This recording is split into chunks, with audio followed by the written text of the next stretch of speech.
نحمده ونصلي على رسوله الكريم اما بعد اعوذ بالله من الشيطان الرجيم بسم الله الرحمن الرحيم قد نعلم إنه ليحزنك الذي يقولون فإنهم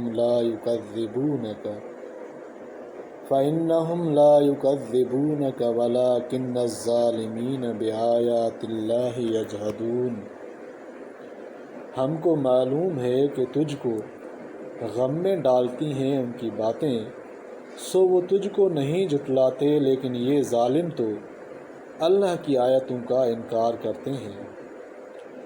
وَلَقَدْ كُذِّبَتْ رُسُلٌ مِّن قَبْلِكَ فَصَبَرُوا عَلَى مَا كُذِّبُوا وَأُوذُوا حَتَّى أَتَاهُمْ نَصْرُنَا وَلَا مُبَدِّلَ لِكَلِمَاتِ اللَّهِ وَلَقَدْ جَاءَكَ مِن نَّبَإِ الْمُرْسَلِينَ، اور جھٹلائے گئے ہیں بہت سے رسول تجھ سے پہلے، پس صبر کرتے رہے جھٹلانے پر اور ایذا پر، یہاں تک کہ پہنچی ان کو مدد ہماری، اور کوئی نہیں بدل سکتا اللہ کی باتیں، اور تجھ کو پہنچ چکے ہیں کچھ حالات رسولوں کے۔ خلاصہ تفسیر کفار کے بیہودہ کلمات پر رسول اللہ صلی اللہ علیہ وسلم کی تسلی۔ ہم خوب جانتے ہیں کہ آپ صلی اللہ علیہ وسلم کو ان کفار کے اقوال مغموم کرتے ہیں، سو آپ صلی اللہ علیہ وسلم غم میں نہ پڑیے، بلکہ ان کا معاملہ اللہ کے سپرد کیجیے، کیونکہ یہ لوگ براہ راست آپ صلی اللہ علیہ وسلم کو جھوٹا نہیں کہتے، لیکن یہ ظالم تو اللہ کی آیتوں کا قصداً انکار کرتے ہیں، گو اس سے آپ صلی اللہ علیہ وسلم کی تکذیب بھی لازم آتی ہے، مگر ان کا اصل مقصود آیات اللہ کی تکذیب ہے، جیسا کہ ان میں بعض مثلاً ابو جہل اس کے اقراری بھی ہیں، اور جب ان کا اصل مقصد آیات اللہ کی تکذیب ہے تو ان کا یہ معاملہ خود اللہ تعالیٰ کے ساتھ ہوا، وہ خود ہی ان کو سمجھ لیں گے آپ صلی اللہ علیہ وسلم کیوں غم میں مبتلا ہوں، اور کفار کی یہ تکذیب کوئی نئی نہیں، بلکہ بہت سے پیغمبر جو آپ صلی اللہ علیہ وسلم سے پہلے ہوئے ہیں ان کی بھی تکذیب کی جا چکی ہے، جس پر انہوں نے صبر ہی کیا کہ ان کی تکذیب کی گئی اور ان کو طرح طرح کی ایذائیں پہنچائی گئیں، یہاں تک کہ ہماری امداد ان کو پہنچ گئی، جس سے مخالف مغلوب ہو گئے۔ اس وقت تک وہ صبر ہی کرتے رہے، اور اسی طرح صبر کرنے کے بعد آپ صلی اللہ علیہ وسلم کو بھی امداد الہی پہنچے گی،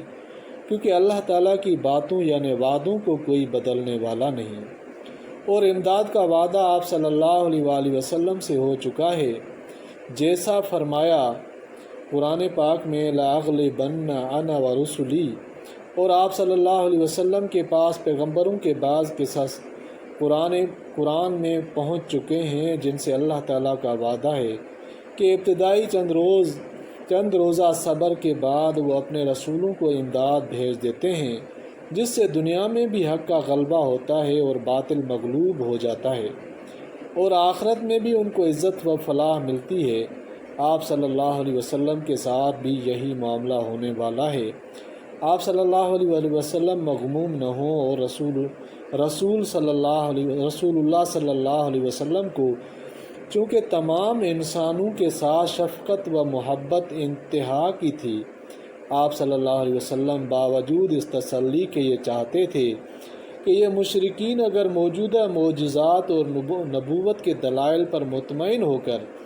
ایمان نہیں لاتے تو جس قسم کے معجزات کا یہ مطالبہ کرتے ہیں وہی معجزات واقع ہو جائیں، شاید ایمان لے آویں، اور اس اعتبار سے ان کا کفر دیکھ کر صبر نہ آتا تھا۔ اس لیے اگلی آیت میں اللہ تعالیٰ نے بتلا دیا کہ بمقتضائے حکمت الہیہ ان کے فرمائشی معجزات واقع نہ کیے جائیں گے، آپ صلی اللہ علیہ وسلم تا چندے صبر کریں، ان کے وقوع کی فکر میں نہ پڑیں۔ چنانچہ فرمایا وَإِن كَانَ كَبُرَ عَلَيْكَ إِعْرَاضُهُمْ، اور اگر آپ کو منکرین کا اعراض و انکار گراں گزرتا ہے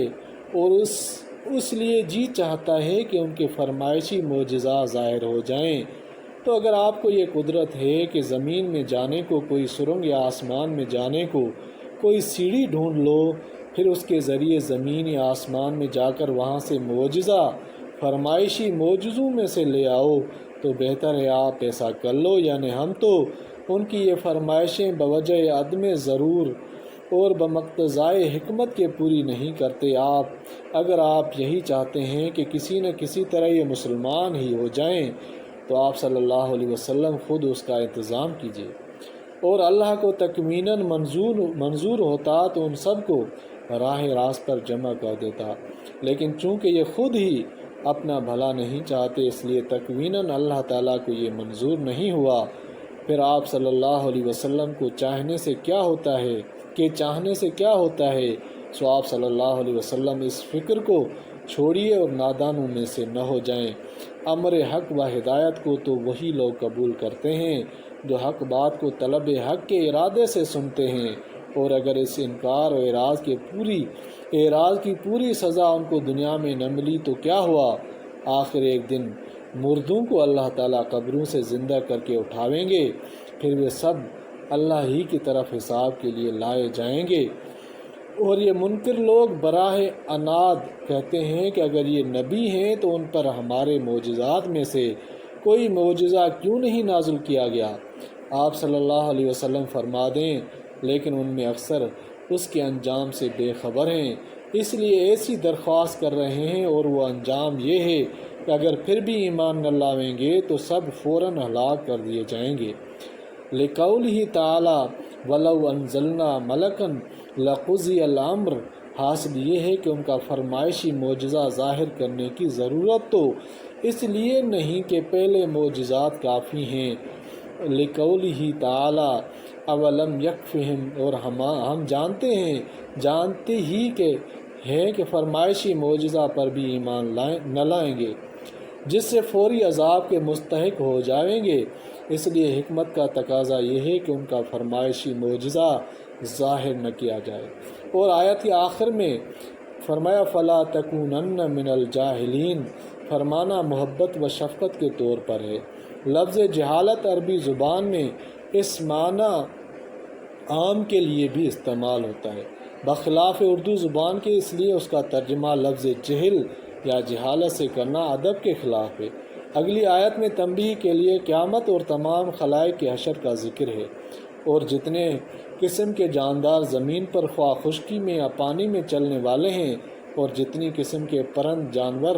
کہ اپنے دونوں بازوں سے اڑتے ہیں، ان میں کوئی قسم ایسی نہیں جو کہ قیامت کے دن زندہ ہو کر اٹھنے میں تمہاری طرح کے گروہ نہ ہوں، اور گو یہ سب اپنی کثرت کی وجہ سے عرفاً بے انتہا ہوں، لیکن ہمارے حساب میں منضبط ہیں، کیونکہ ہم نے اپنے دفتر لوح محفوظ میں کوئی چیز جو قیامت تک ہونے والی ہے بے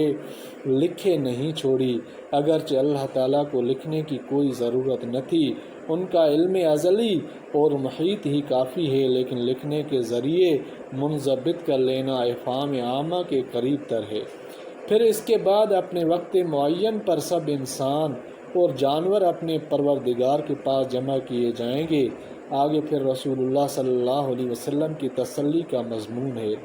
اور جو لوگ ہماری آیتوں کی تکذیب کرتے ہیں وہ تو حق سننے سے بہرے جیسے اور حق کہنے سے گونگے جیسے ہو رہے ہیں، اور اس کی وجہ سے طرح طرح کی ظلمتوں میں گرفتار ہیں، کیونکہ ہر کفر ایک ظلمت ہے، اور ان میں مختلف قسم کے کفر جمع ہیں۔ پھر ان اقسام کفر کا بار بار تکرار الگ الگ ظلمتیں ہیں۔ اللہ تعالیٰ جس کو چاہیں بوجہ اعراض عن الحق کے بے راہ کر دیں، اور وہ جس کو چاہیں اپنے فضل سے سیدھی راہ پر لگا دیں۔ آپ ان مشرکین سے کہیے کہ اچھا یہ تو بتاؤ کہ اگر تم پر خدا کا کوئی عذاب آ پڑے یا تم پر قیامت ہی آ پہنچے تو کیا اس عذاب اور ہولناک قیامت کو ہٹانے کے واسطے خدا کے سوا کسی اور کو پکارو گے؟ اگر تم شرک کے دعوے میں سچے ہو تو چاہے اس وقت بھی غیر اللہ ہی کو پکارو، لیکن ایسا ہرگز نہ ہوگا، بلکہ اس وقت تو خاص اسی کو پکارنے لگو۔ پھر جس آفت کے ہٹانے کے لیے تم اس کو پکارو، اگر وہ چاہے تو اس کو ہٹا بھی دے، اور نہ چاہے تو نہ بھی ہٹاوے، اور جن کو تم اب اللہ کا شریک ٹھہراتے ہو اس وقت ان سب کو بھول بھال جاؤ۔ معارف و مسائل۔ آیت مذکورہ میں سے پہلی آیت جو یہ فرمایا ہے فَإِنَّهُمْ لَا يُكَذِّبُونَكَ، یعنی یہ کفار در حقیقت آپ صلی اللہ علیہ وسلم کی تکذیب نہیں کرتے بلکہ آیات اللہ کی تکذیب کرتے ہیں۔ اس کا واقعہ تفسیر مظہری میں بروایت سدی یہ نقل کیا ہے کہ ایک مرتبہ کفار قریش کے دو سردار اخنس بن شریک اور ابو جہل کی ملاقات ہوئی، تو اخنس نے ابو جہل سے پوچھا کہ اے ابو الحکم، عرب میں ابو جہل ابو الحکم کے نام سے پکارا جاتا تھا، اسلام میں اس کے کفر و عناد کے سبب ابو جہل کا لقب دیا گیا۔ یہ تنہائی کا موقع ہے، میرے اور تمہارے کلام کا کوئی تیسرا نہیں سن رہا ہے، مجھے محمد بن عبداللہ صلی اللہ علیہ وسلم کے متعلق اپنا خیال صحیح بتلاؤ کہ ان کو سچا سمجھتے ہو یا جھوٹا۔ ابو جہل نے اللہ کی قسم کھا کر کہا بلا شبہ محمد صلی اللہ علیہ وسلم سچے ہیں۔ انہوں نے عمر بھر میں کبھی جھوٹ نہیں بولا، لیکن بات یہ ہے کہ قبیلہ قریش کی ایک شاخ بنو قصے میں ساری خوبیاں اور کمالات جمع ہو جائیں، باقی قریش خالی رہ جائیں، اس کو ہم کیسے برداشت کریں؟ جھنڈا بنی قصہ کے ہاتھ میں ہے، حرم میں حجاج کو پانی پلانے کی اہم خدمت ان کے ہاتھ میں ہے، بیت اللہ کی دربانی اور اس کی کنجی ان کے ہاتھ میں ہے۔ اب اگر نبوت بھی ہم انہی کے اندر تسلیم کر لیں تو باقی قریش کے پاس کیا رہ جائے گا؟ ایک دوسری روایت ناجیہ بن کعب سے منقول ہے کہ ابو جہل نے ایک مرتبہ خود رسول اللہ صلی اللہ علیہ وسلم سے کہا کہ ہمیں آپ صلی اللہ علیہ وسلم پر جھوٹ کا کوئی گمان نہیں، اور نہ ہم آپ صلی اللہ علیہ وسلم کی تکذیب کرتے ہیں، ہاں ہم اس کتاب یا دین کی تکذیب کرتے ہیں جس کو آپ صلی اللہ علیہ وسلم لائے ہیں۔ ان روایات کی بنا پر آیت کو اپنی حقیقی مفہوم میں بھی لیا جا سکتا ہے کہ یہ کفار آپ صلی اللہ علیہ وسلم کی نہیں بلکہ آیات اللہ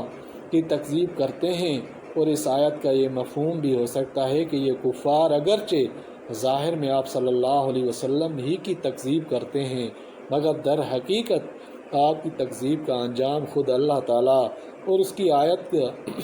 آیات کی تکذیب ہے، جیسا کہ حدیث میں ہے کہ رسول اللہ صلی اللہ علیہ وسلم نے فرمایا کہ جو شخص مجھے ایذا پہنچاتا ہے وہ در حقیقت اللہ تعالیٰ کو ایذا پہنچانے کے حکم میں ہے۔ اللہ تعالیٰ قرآن پاک کو سمجھنے اور عمل کرنے کی توفیق عطا فرمائے، آمین یا رب العالمین۔